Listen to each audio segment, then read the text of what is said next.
আপনাকে এভাবে পাবো বুঝতেই পারি না। দেখা হয়ে গেছে, আল্লাহ হ্যাঁ, ইনশাআল্লাহ। দোয়া রাখে। ঢাকা ৯ আসনে নির্বাচন করছেন তাসনিম জারা। শুরু থেকেই তাকে নিয়ে ছিল ব্যাপক আলোচনা। জামায়াত জোটে এনসিপির যোগদানের ঘোষণার পরই দল ত্যাগ করেন তিনি। শুরু করেন স্বতন্ত্র প্রার্থী হিসাবে প্রচারণা। বেশ সাড়াও পাচ্ছেন সাধারণ মানুষের। এবার নিজের ইশতেহারে ঘোষণা দিয়েছেন এলাকার উন্নয়নের। তাসনিম জারা ইশতেহারের শুরুতেই উদাহরণ টেনেছেন গুলশান বনানীর। জানিয়েছেন সমান ট্যাক্স দিলেও তার আসনের মানুষ সুযোগ সুবিধা কম পাচ্ছেন। রাষ্ট্র তাদের ব্যবহার করছে কর আদায়ের উপাদান হিসাবে। আমরা গুলশান বনানীর সমান ট্যাক্স দেই, সমান বিল দেই, কিন্তু সেবাটা পাই তৃতীয় শ্রেণীর। রাষ্ট্র আমাদেরকে কেবল রাজস্ব আদায়ের উৎস মনে করে। টাকা নেওয়ার সময় আছেন, কিন্তু সেবা দেওয়ার সময় নাই। ৬ দফার ইশতেহারের প্রথম দফায় যারা কথা বলেছেন জলাবদ্ধতা, গ্যাস, বিদ্যুৎ নিয়ে। তার দাবি গ্যাসের সিন্ডিকেটের মাধ্যমে মুনাফা লুটে নিচ্ছে একটি শ্রেণী, বঞ্চিত হচ্ছে জনগণ। প্রতি মাসে আমরা গ্যাসের জন্য বিল দেই, কিন্তু চুলা জ্বালালে বের হয় বাতাস, গ্যাস না। কিন্তু বিল আবার ঠিকই দিতে হয় প্রতি মাসে। এটা এক ধরনের প্রতারণা। এই সুযোগ নিয়ে কিছু অসাধু ব্যবসায়ী এলপিজি সিলিন্ডারের দাম বাড়িয়ে আমাদের জিম্মি করে ফেলেন। এছাড়া জলবদ্ধতা ও বর্জ্য ব্যবস্থার ঘাটতি নিয়েও কথা বলেন যারা। আশ্বাস দেন নির্বাচিত হলে সমাধানের। এর সাথে যুক্ত হয়েছে জলাবদ্ধতা এবং বর্জ্য অব্যবস্থাপনা। বর্জ্য পড়ে থাকে। সেকেন্ডারি ট্রান্সফার স্টেশন অর্থাৎ আধুনিক বর্জ্য অপসারণ ব্যবস্থা নিশ্চিত করতে এবং এলাকার পার্কগুলোতে হাঁটার পরিবেশ উন্নত করতে সিটি কর্পোরেশন এবং অন্যান্য প্রতিষ্ঠানের সাথে সমন্বয়ে কাজ করব। ডেঙ্গু জ্বরে মানুষের মৃত্যুর বিষয়টি তুলে ধরে যারা বলেন মশার সমস্যা সমাধান এবং স্বাস্থ্য সমস্যার দিকটিতে সবচেয়ে বেশি খেয়াল রাখতে চান তিনি। একই সাথে স্থানীয় ক্লিনিক ও মুগদা মেডিকেলের উন্নয়নের কথাও বলেন তিনি। প্রতি বছর বর্ষা এলেই লোক দেখানো, মশার ওষুধ ছিটানো হয়, কিন্তু আমাদের প্রিয়জনরা ডেঙ্গু চিকুনগুনিয়াতে প্রতিনিয়ত আক্রান্ত হচ্ছে এবং অনেকেই মৃত্যুবরণ করছে। মুগদা হাসপাতালের উন্নয়নে পর্যাপ্ত জনবল নিয়োগ এবং আধুনিক যন্ত্রপাতি সচল রাখতে আমি স্বাস্থ্য মন্ত্রণালয়ের সাথে প্রতিনিয়ত যোগাযোগ করব। হাসপাতাল কর্তৃপক্ষকে জবাবদিহিতার আওতায় আনব। মাদকের সিন্ডিকেটের দখলদারিত্ব ও এলাকার নিরাপত্তার বিষয়ে যারা বলেন নাগরিকের করের টাকায় রাস্তার উন্নয়ন হয় না, রাতে জ্বলে না রোড লাইট। একই সাথে আশ্বাস দেন নির্বাচিত হলে সমাধান করবেন এসব সমস্যা।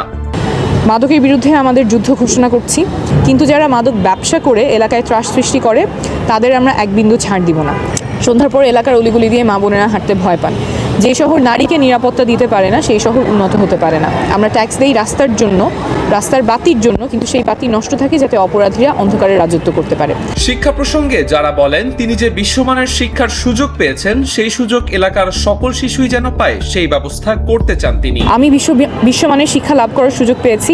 আমি চাই আমার এলাকার প্রতিটি সন্তান যেন বিশ্বমানের শিক্ষার সুযোগ পায়, সেইটা নিশ্চিত করার জন্য সর্বোচ্চ চেষ্টা করব।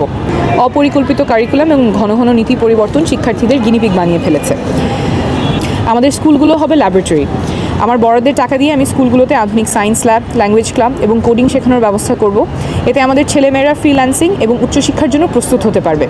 প্রত্যেকটি স্কুলে লাইব্রেরি গড়ে তোলা হবে যাতে আমাদের শিশু কিশোরদের মানসিক স্বাস্থ্য এবং মানসিক বিকাশ যথাযথভাবে ঘটে। শুধু বইয়ের পড়া নয়, মানসিক স্বাস্থ্য, সহশিক্ষামূলক কার্যক্রম এবং এআই বা কৃত্রিম বুদ্ধিমত্তা শেখার উপর জোর দিব। আমাদের তরুণরা যেন বিশ্ববাজারে প্রতিযোগিতা করার উপযুক্ত হয়ে গড়ে উঠতে পারে এবং আমাদের স্মার্ট প্রজন্ম গড়ে ওঠে। মেধা সবার হলেও সুযোগ শুধুমাত্র ধনীরা পায়, এমন অভিযোগ তুলে ঢাকা ৯ আসনের এই প্রার্থী জানান নতুন উদ্যোক্তাদের হয়ে ঋণ পাওয়ার জন্য ব্যাংকের সাথে প্রয়োজনে লড়াই করবেন তিনি। এছাড়া কর্মজীবী মায়েদের জন্য ডে কেয়ার সেন্টারের কথাও জানান তিনি। মেধা আমাদের সবার, কিন্তু সুযোগ কেবল ধনীদের নাগালেই থাকে। রাষ্ট্র কেবল বড় শিল্পপতিদের ঋণ মওকুফ করে, কিন্তু আমাদের ছোট ব্যবসায়ী বা নতুন উদ্যোক্তারা ব্যাংকের বারান্দায় ঘুরতে ঘুরতে ক্লান্ত হয়ে যায়। Start up Dhaka ৯ fund. আমি এমপি হলে আমার বিশেষ বরাদ্দ থেকে তরুণ উদ্যোক্তাদের জন্য সিড ফান্ড বা প্রাথমিক পুঁজির ব্যবস্থা করব। জামানত ছাড়া সহজ শর্তে ঋণ পাওয়ার জন্য আমি ব্যাংকের সাথে লড়াই করব। ভোটের পরেই এমপিরা নিখোঁজ হয়ে যায়, এমন সমস্যার সমাধানে এলাকাতেই স্থায়ী কার্যালয়ের মাধ্যমে নাগরিকদের সুবিধা অসুবিধার খোঁজ নেওয়ার কথা জানান তাসনিম জারা। ভোটের পরে এমপি নিখোঁজ, এটা অনেকেই বলেন, অনেকেই কমপ্লেইন করেন, কারণ ভোটের আগে নেতারা হাতে পায়ে ধরেন, কিন্তু ভোটের পরে আর টিকিটাও দেখা যায় না। এমপিকে পাওয়া একদম ভাগ্যের ব্যাপার। এই সংস্কৃতি আমরা বন্ধ করব। আমাদের এলাকাতেই স্থায়ী কার্যালয় হবে কর্মজীবীদের সুবিধার্থে। এটা সন্ধ্যায় খোলা থাকবে। আমি এবং আমার অফিসের স্টাফরা আপনাদের জানানো সমস্ত সমস্যা সমাধানে আন্তরিকভাবে কাজ করব এবং অভিযোগ কোনো ফাইলে চাপা পড়ে থাকবে না। আমরা ডিজিটাল ড্যাশবোর্ড তৈরি করব যেখানে আপনারা দেখতে পাবেন আপনার অভিযোগের বর্তমান অবস্থা কী।